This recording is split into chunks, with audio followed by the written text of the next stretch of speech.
Hi there, this is Jennifer McGuire. This video is one that I created for SimonsSaysStamp.com. I first want to start by apologizing. I've been sick, so my voice is a little off. Sorry about that. But in this video, I'm going to create a felt rose card, and it's this card here. I use the Simon Says Stamp, I think it's April card kit, and then I also use the Tim Holtz Pinecone die, sorry. And I use the pinecone die instead of making pine cones. I'm going to make roses from it, and it's perfect for this. So this is a die. It's one of these really good ones from Sizzix, and it's I'm going to run it through my Big Shot. Now you could use any die cut machine for this. I'm using some Simon Says Stamp felt for this. I like these bigger dies because they're nice and sturdy and can cut through the felt with no problem. So I'm just going to cut a few here. This die also cuts a nice little branch, but I'm just going to use the pine cone shapes to create roses today. And I'll cut a few here so I can do a few different size roses. So this is what the shape looks like when it's cut out. And you want to take the outside edge of the spiral and wrap it around something pointy. You can use a paintbrush or a piercer or anything. And I'm holding it there with my thumbnail. Now I'm just loosely wrapping this around. I'll get back in the screen here. Here we go. Loosely wrapping this around. And once I get it started, I'm just going to keep it between my fingers and roll it. And you'll see this easily just rolls together. And the felt kind of sticks to each other a little bit, which makes it easier from unraveling. Now you end up with this little flap on the back, which was the inside of the spiral, and that's where you're going to put the glue. You could put some mini glue dots here, but what I like to use is some hot glue. This is a new hot glue gun that doesn't have a cord. It's battery powered, which I love because I don't have to worry about if I leave it on. And I don't really use it much, so the battery power is perfect. So I'll link to that with this video too. And there you have the perfect little felt rose, and you can kind of pull it apart a little bit. And there you have it. And now this you could have made looser and made a pine cone, but it works perfect as a rose. Now for a smaller rose, I'm going to cut off part of the spiral there. And so I have less wraps to go around, and I end up with a smaller rose. So again, I'm holding this here with my thumbnail just to get started. And I'll wrap it a few times. I'm not wrapping them really tight, just kind of loose. That way they'll flatten a little bit more when I put them in the envelope. And then I'll keep going here, and then I end up with that little flap at the end. And I'll squirt some hot glue right into there. And here's that cordless glue gun again. It's got the little light on there, which I like too. Just need a little bit of hot glue and then put that flap down and just kind of flatten a little bit. And there you have a smaller size rose. Now, when I put this card in the mail, I use a padded envelope just to make sure it goes through okay. Now for this one, I'm going to cut off even more of the spiral, and I'm just using this little outside part. So I'm going to wrap this around because I want kind of like a little bud, but not much of a rose. Now when I did this, I found that my bud is really tall because, I'm not going to form it into a flower. It kind of stands tall. So instead of keeping it as is, I'm going to cut away some of the felt here so that when I wrap it around, it ends up sitting flatter. So it's not as tall of a bud. So just going to cut some of this away, and then I'll wrap it around again.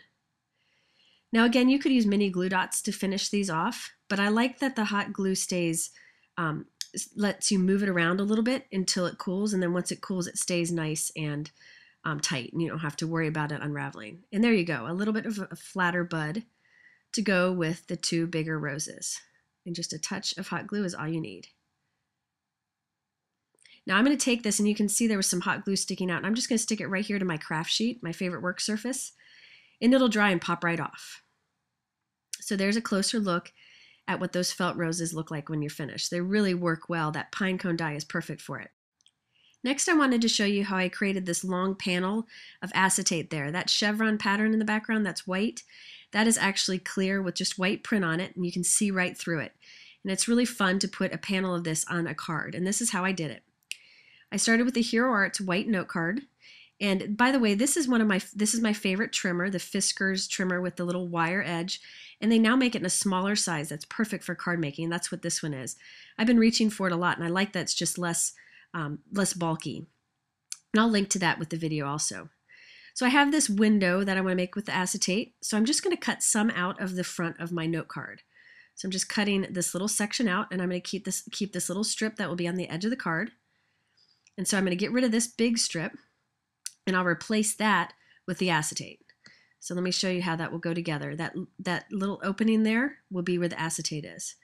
So on the inside of the card, I'm just going to run some adhesive right down the edge and adhere my acetate piece here. This acetate, by the way, is printed with the white, and it's from the April card kit from Simon Says Stamp. So I'm going to rub away some of the extra adhesive, and there we have part of the window. Now I need that other little piece to the right there to finish off that inside edge of the card. So I'm going to put some adhesive on the back of that. Just run it right down. And then here I'll close my card so I can see where it needs to line up with the edge of the back of the card. Okay, so now I want to sandwich that acetate between some more paper so it's not just floating there and you don't see the adhesive.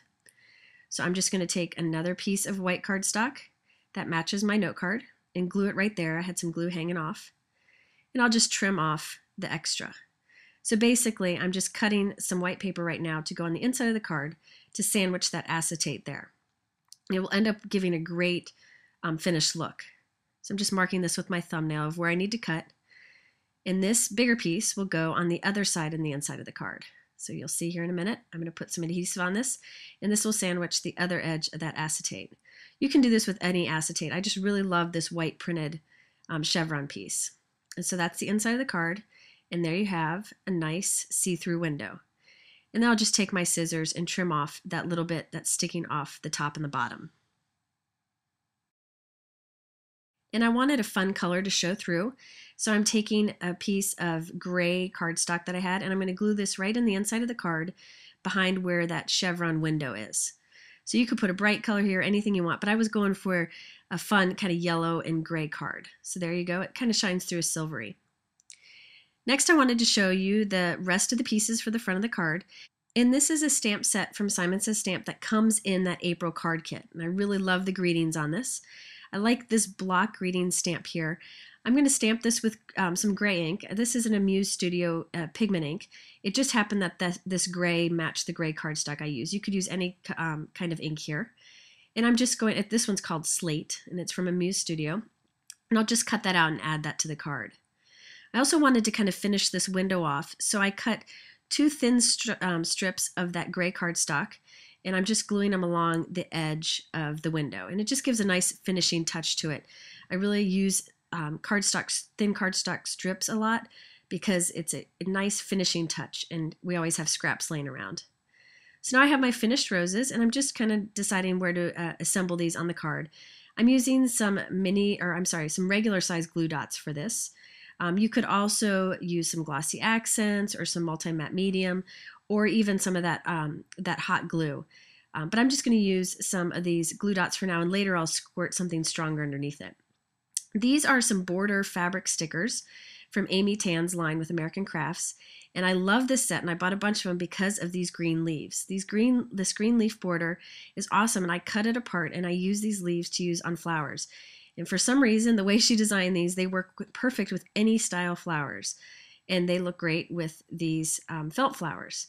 So now there's no more trying to make my own leaves or whatever. I can use these, and they look awesome. So I really like these fabric border stickers, and I'll link to those also. So I'm just going to tuck a few here, and they're easy to move if you change your mind. I wanted to stick one with a little dimension, so I'm actually going to put it on a foam dot, so you can even raise them up a bit too.